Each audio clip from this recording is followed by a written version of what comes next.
All right, ladies and gentlemen, MrSotko here. Welcome back to the channel. And today I got quite a short video for you. Just a couple things to talk about real quick. But before we get right into it, I just want to say that in my last video, I talked about Solana and how it went down, and that I thought that the Solana blockchain would be better off on the Block Explorer with a dumpster going down the river, and somebody actually made that real quick, and I just wanted to show that off with the Solana blockchain explorer with a dumpster on fire going down the river with the Solana blockchain logo on the dumpster, which I think is great. And I think what's even better about this is that they recorded it with the blocks 6.5 hours old. So that's even better. So this was made by Ponework on Twitter, which was really great. So I thank you for that. I think that's really excellent work on your part there. But the first thing I want to talk about is USDD upgrades into first over collateralized decentralized stablecoin. They're pretty much all decentralized, so that's just fluff. However, in case you're wondering what this is Tron's new stablecoin, which you should go into this with a lot of skepticism because it's Tron. So yeah, Tron-based USDD has joined the league of global crypto titans, surpassing several significant milestones in less than 1 month since its May 5th launch. The blockchain industry's most distinctive trait is constantly evolving and transforming traditional sectors, rapidly bringing revolutionary technologies to the world and financial markets worldwide, which I think is some fluff wording considering we've had stablecoins for quite a while now. USDD has continued to build since its launch, solidifying organic growth and aspiring to advance the stablecoin 3.0 era. What was the 2.0 and what was the 1.0 era? I actually don't know. To make finance accessible for all. With a total circulating supply of nearly 700 million, the Tron-based USDD has recently upgraded itself to the first over-collateralized decentralized stablecoin, offering faster transactions with the highest collateral ratio around the globe. Now, pay attention to the first over collateralized decentralized stablecoin. That's going to be really important in just a second here.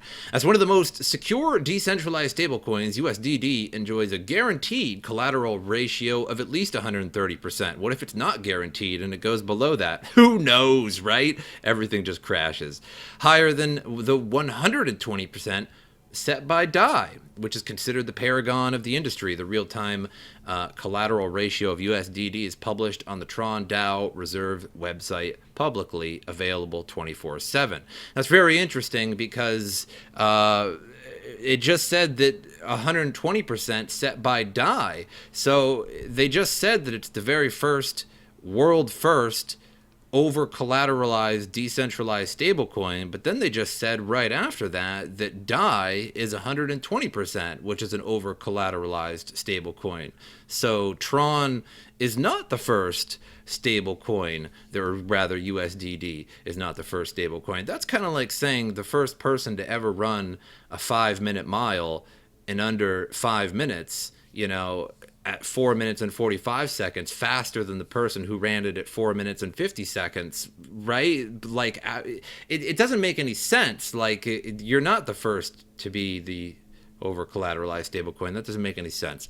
While allowing the Tron DAO Reserve members to continue minting USDD by burning Tron, the upgrade consolidates USDD's stability and credibility by over collateralizing assets under the Tron DAO Reserve.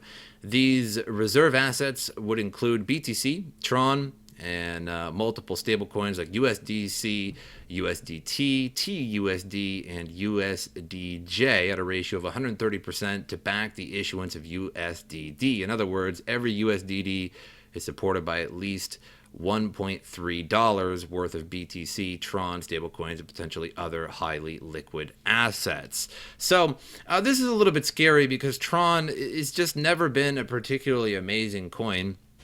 It's never been a particularly amazing leader, Justin Sun. He's always had average. I've never been a big fan of developers who, like to say that there's an announcement about a particular announcement, one of those kind of guys. And so this doesn't bring a smile to my heart at all, especially right after the whole Do Kwon incident with the crash of the market because of all that, and then right after that is a really good time to start coming out with USDD, and then have it, and then actually have the audacity to call it the world's first, the first over, it says it right here in this advertisement, the first over collateralized decentralized stablecoin, when in fact DAI could very well be the first. And then, so that's just a blatant lie. Either way, I'm very skeptical. Moving on, Coinbase hiring freeze causes massive frustration for candidates who were promised that their offer will not be rescinded. So the recently announced hiring freeze by the California-based crypto exchange of Coinbase has caused a ripple effect on would-be employees who had already received job offers only for the company to rescind them at short notice. And it's all over Twitter, and there's a lot of angry people at the moment, and reading these comments, etc. on Twitter is saucy at the moment. Coinbase had promised not to rescind any job offers according to screenshots of alleged leak emails. So let me show you this. So hi, future Coinbase employees. You may have seen this week that Coinbase posted an external blog post announcing that our intentions to slow hiring so that we can prioritize our hiring needs against our highest priority business goals. Well, that was a bunch of word salad. First and foremost, I wanted to communicate that we're still extremely excited about having you join Coinbase, and we will not be rescinding the offers. They even bothered to underline that. They took the time to underline that of any employees who have already signed or received an offer from us. And then, so moving on here, one would-be Coinbase employee gave up a $406,000 per year job. He goes by the name of Datadog, shared their experience, saying they were supposed to start with Coinbase in August and had left a comfortable job earning $406,000 a year. However, due to a turn of events, they've received 2 months of severance pay from crypto exchange, from Coinbase. Furthermore, now they're reaching out to their old manager to see if they can have their old job back. Another one chose Coinbase over pursuing a PhD. No, it turned out to be not a very good idea. Hope is would-be Coinbase employees receive offers to apply elsewhere. Fortunately, all is not lost for the would-be Coinbase employees who have had their offers rescinded, because here comes along Jesse Powell, good old Kraken. If you're looking for another role in the space, tag Kraken, because then they got this offer here, or well, this update to your Coinbase offer. I like that. Update to your Coinbase offer.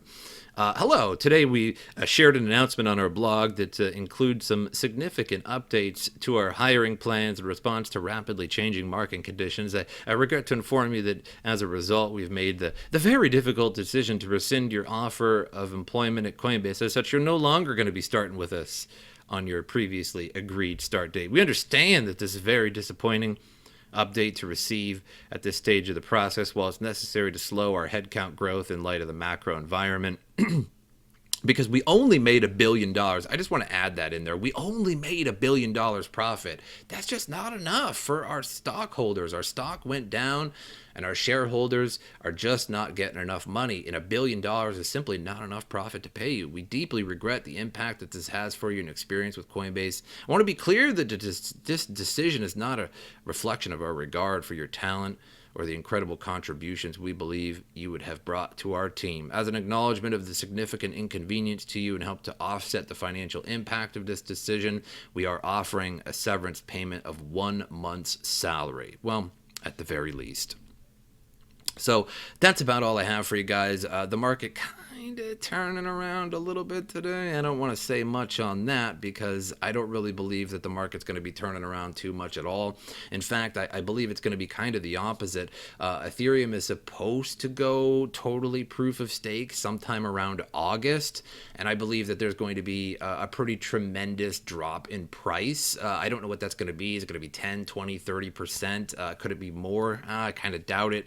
I think 20 to 30% Ethereum is going to fall sometime around August when it goes fully proof of stake. And that means and what I mean by that is when the actual proof of stake comes along and you're able to take the Ethereum off of the side chain, the parallel chain, and you're actually able to take those rewards off of there, all of the staked, locked Ethereum that people have been staking since 2020. because a lot of people are going to sell that. There really is no buy pressure from any of that. It's just nothing but sell pressure because of all the people that have the rewards since 2020. You essentially have a 2-year-old Ethereum waiting to be sold, and so there's going to be a lot of people that will sell in August. So it could be a good opportunity to buy, but it's definitely not going to be good for essentially the price. But that's all I have for you guys today. Just a nice quick one. If you want to support the channel, go ahead and like the video, subscribe to the channel. As usual, I'll see you guys next time.